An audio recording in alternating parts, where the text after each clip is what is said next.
Now we're going to learn a new method of integration. We have something y equals uv. We're going to find the differential of it. So we'll use the product rule, derivative of the first, or in this case the differential of it. So we'll say du times v plus the first times the differential of the second. We'll take this and we'll solve it for u dv.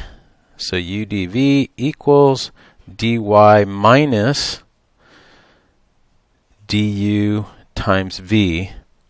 We'll integrate both sides, and I'm going to rearrange this, so we'll get the integral of u dv equals y minus the integral of v du. And what is y? Y equals the uv, so this is uv minus the integral of v du. And this is the method we will use for integration by parts. If you have f of x times g of x dx, we can rewrite this as the integral of u dv. So in other words, f of x is u and g of x dx is dv. And then we can apply the integration by parts method and say uv minus the integral of v du. One of the things that we have to keep in mind here is when we do this, this dv has to be something we can integrate. Alright, type 1, anything of the form x to the n, e to the ax, x to the n, sine of ax, x to the n, cosine of ax for positive integer n and constant a. So we have this integral, it's going to equal x sine of 6x dx. In this case, we could assign, thinking in terms of what can we find an integral of, we can find the integral of x and we can also find the integral of sine of 6x. But the way you can tell which one you want to let u equal is you want it to get smaller or get easier as you're going. So if we let u equal x, then du will equal dx. And then dv, which will be sine of 6x dx. Note everything from our integrand has to be included in the u and the dv. You can't leave something off. If it's a constant, you can just leave that in front. And we get v equals negative cosine of 6x over 6. So now we'll apply it, and we'll say I equals uv, so u is x, v is negative cosine 6x over 6, minus the integral of v, negative cosine of 6x over 6, and then times dv, or du, v du.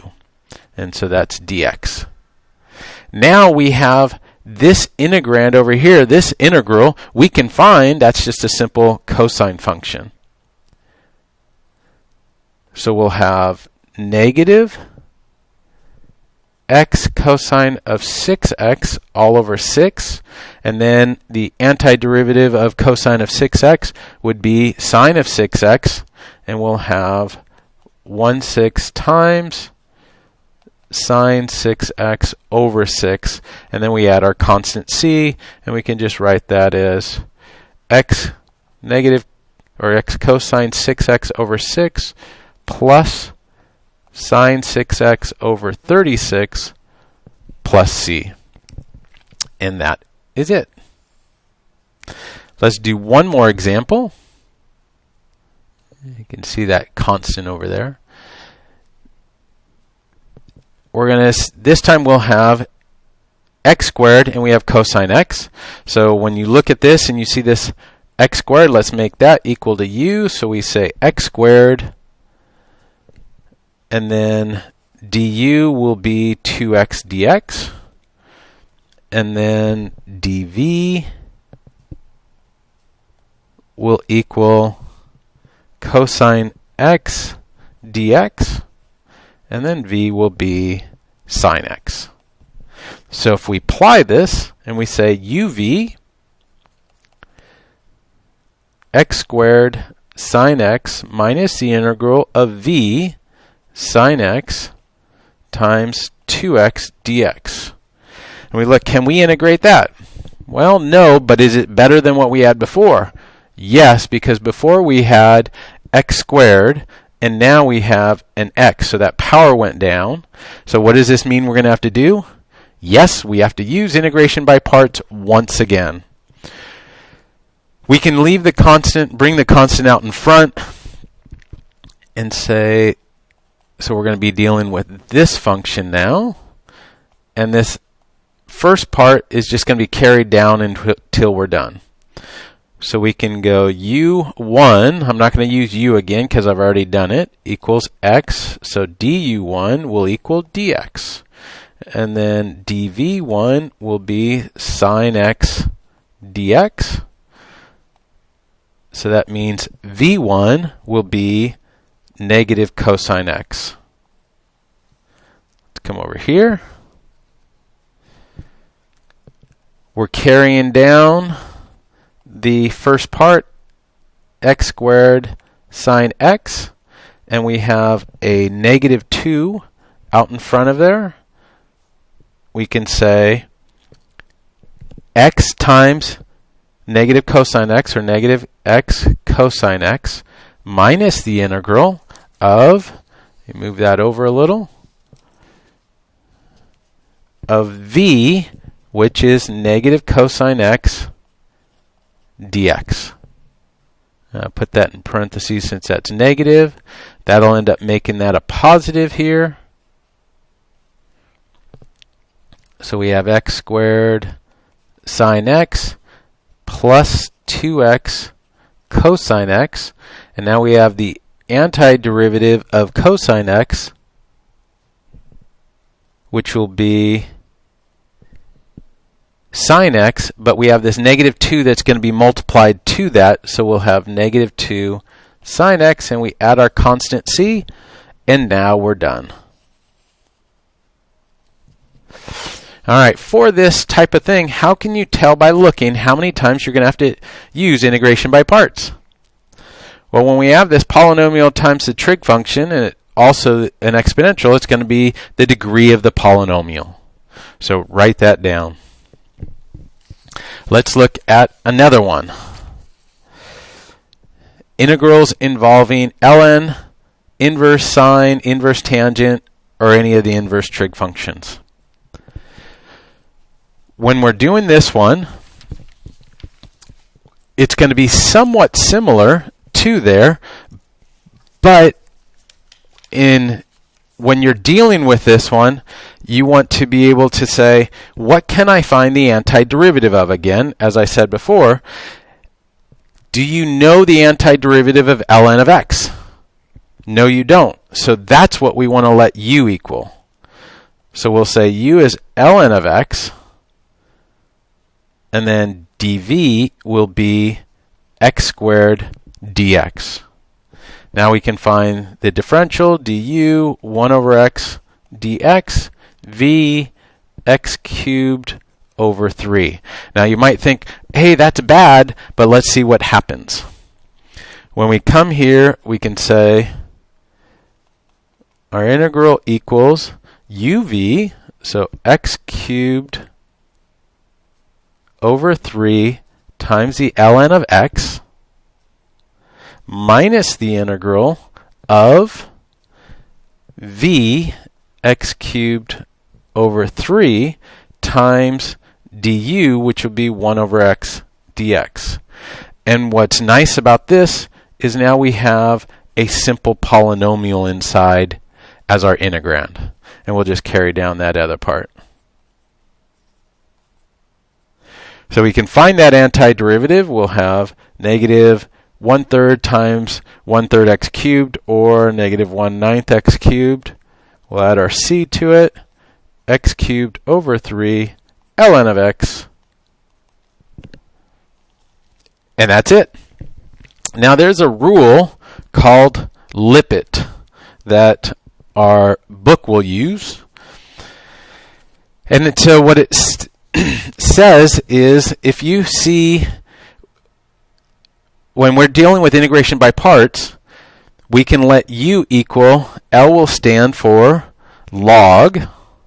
So natural log, any log, whatever it may be. I, inverse trig.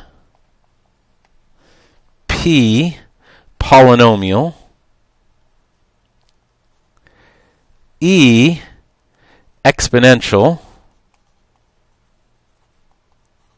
And T, trig. So your regular sine, cosine, tangent, and that. If you let U equal those in that order when you see them, then it will always work. That being said, really it doesn't matter if for exponential and trig. You just have to be consistent on it. And let's do one more example of this type.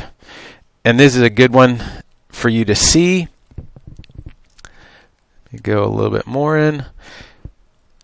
Here we don't have apparently two different functions, but there is there. We're going to say, following our limit, you could say that the u is going to equal the inverse sine of 3x. We don't know what that antiderivative is anyway, and that's what we're trying to find out. But dv equals dx. Remember, you have to use every aspect of it, every part of the integral. Now we can find du, and if you forget, you can rederive it, but it is the derivative of the inside part, so we'll say negative 3, or in this case the differential, over the square root of 1 minus the argument squared, so that will be 9x squared. And then v equals x.